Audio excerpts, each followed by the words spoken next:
South America's very own Chile has a knack for being unique in its geography. Grab an atlas and you'd know why. You'd see that the country exists as a narrow corridor. This is to say that in terms of land area, it has a clinching width, while its length runs from north to south conjecture. And that particular geographical positioning had given Chile an interesting population distribution. The vast majority of Chile's people stay close to its capital. And here's why. Before we start, subscribe to our channel and hit that bell icon to never miss a video from us. The centralized population. Geography is peculiarly interesting. As we know our world today, there are 3 countries in the world that are extremely long and narrow in their geographical positioning. And if you were paying attention in the geography class, you'd know those unique countries are Chile, Vietnam, and Norway. The limited width of these countries would mean the population is highly decentralized. This is to say that at least optically, the distribution of the population is somewhat uniform, or evenly distributed to some degree. Even intuitively, that would make sense, right? The elongated geography of these countries means that the population exists as a trail and not a central point. Well, that only remains true for Vietnam and Norway, while Chile exists as an anomaly. You see, if you pick up the population distribution map of, let's say, Vietnam, you'd see small dots all over the place. The widespread distribution of those specks mean that Vietnam is highly decentralized. Whereas if you look for the same measures for Chile, you'd be shocked to know that most of its population is centralized in one geographical area. That's right, almost 1/3 of Chile's population lives around the Santiago region for numerous reasons. But before unpacking those, let's get the numbers right, shall we? In 2021, the population of Chile was more than 19 million. The latest census shows more than 6 million people happen to live in Santiago. Yep, the disproportionate distribution of the population is drastic here. After the Chilean capital, the most densely populated areas are Concepcion, along the coast of Santiago's south, and Greater Valparaiso, along the coast to Santiago's west. So the way it stands today, the central region, or the middle third of the country, houses 90% of the Chilean population. This particular statistic makes Chile one of the most centralized countries in the world, despite its long and narrow geographical existence. And to understand why this is the case, we'd deep dive into the history of Chile's origins. Yep, the centralized population of the country is intricately tied to its territorial history, both fascinating and weird. Chile's origins. Before the inception of modern-day Chile, the country was mostly inhabited by indigenous tribes and civilizations. When these aboriginals made their way to the uncharted land, the global interest in the country was quite limited.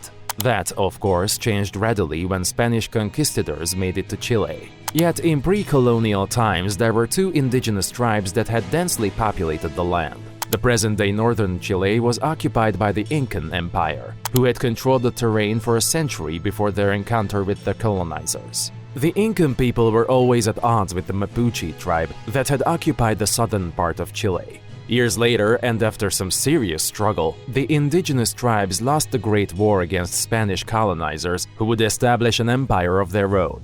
In this pursuit, Chile became Spain's colony and was largely controlled by the majority of Peruvian influence. In the years to come, French ruler Napoleon Bonaparte would invade Spain in 1807. This is when the aristocratic Chileans started to question their Spanish masters. While in principle they were still a Spanish colony, Napoleon's brother, Joseph, was ruling the empire. Local Chilean leaders saw a massive opportunity in regaining control of their territory until the rightful divine monarch was decided for their country. On September 18, 1810, the Criollo leaders of Santiago did the unexpected. They declared their independence from Spain to control their territory. Even though the local leaders were controlling a small territory of the country, their rule would later expand.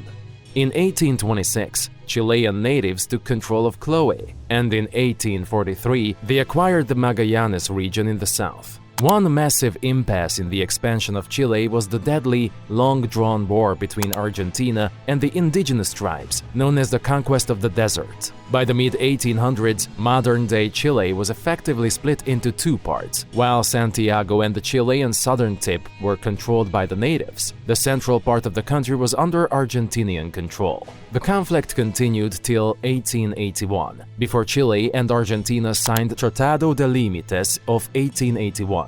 The agreement was a landmark. After all, Chile had regained the middle chunk of its territory. Later on, Chile would begin its brand new territorial feud with the newly independent Bolivia, which had tried to regain the country's northern part. Which was fairly odd because the Atacama Desert wasn't exactly a very attractive option for both of the young countries. While the dispute existed in principle, Chile and Bolivia weren't exactly fighting a war, until the discovery of natural minerals in the desert triggered the War of the Pacific. Eventually, Chile won the decisive war and effectively took control of its northern region too. In 1890, modern Chile was born.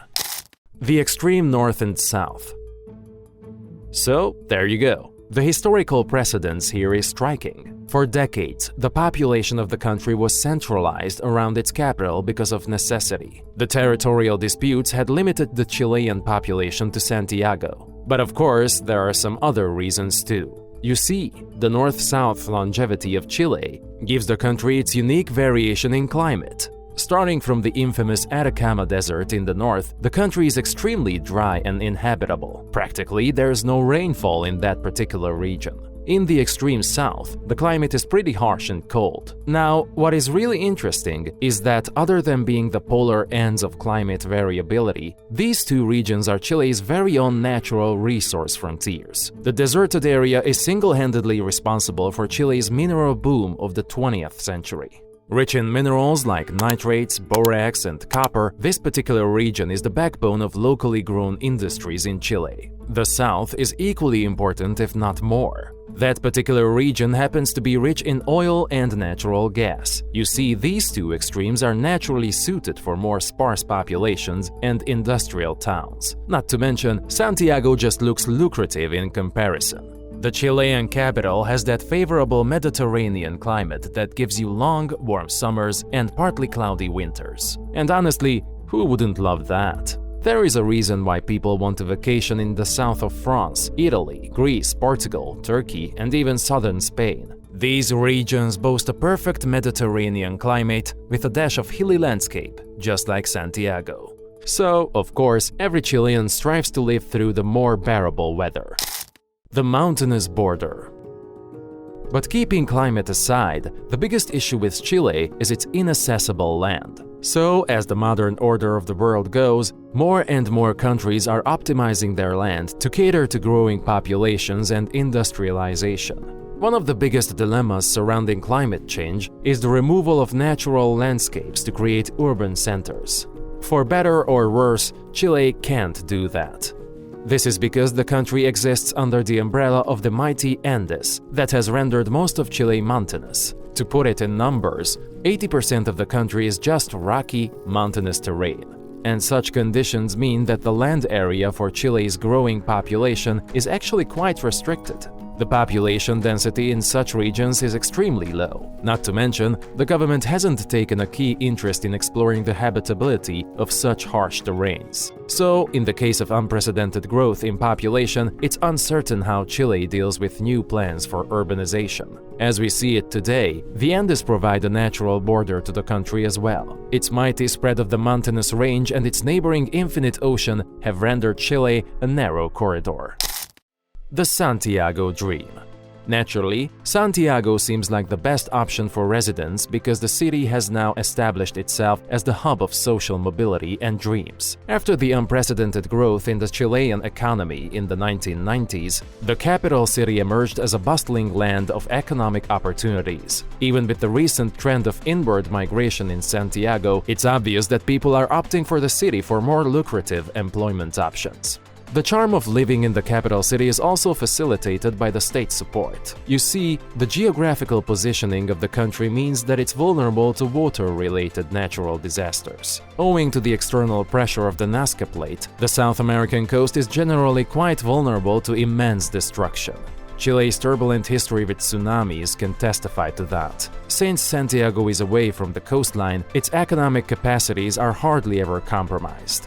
For any given day in the capital city, it's business as usual. People gravitate towards the center because, well, it's the government's favorite spot to invest their resources. You see, Chile offers its gratitude to the financial center of the country by establishing top-notch infrastructure here. With that comes the promise of more jobs, and that's how the capital becomes more desirable day by day. Enjoyed this video? Give it a big thumbs up, subscribe to our channel for more informative content, and share this video with your friends. See you soon!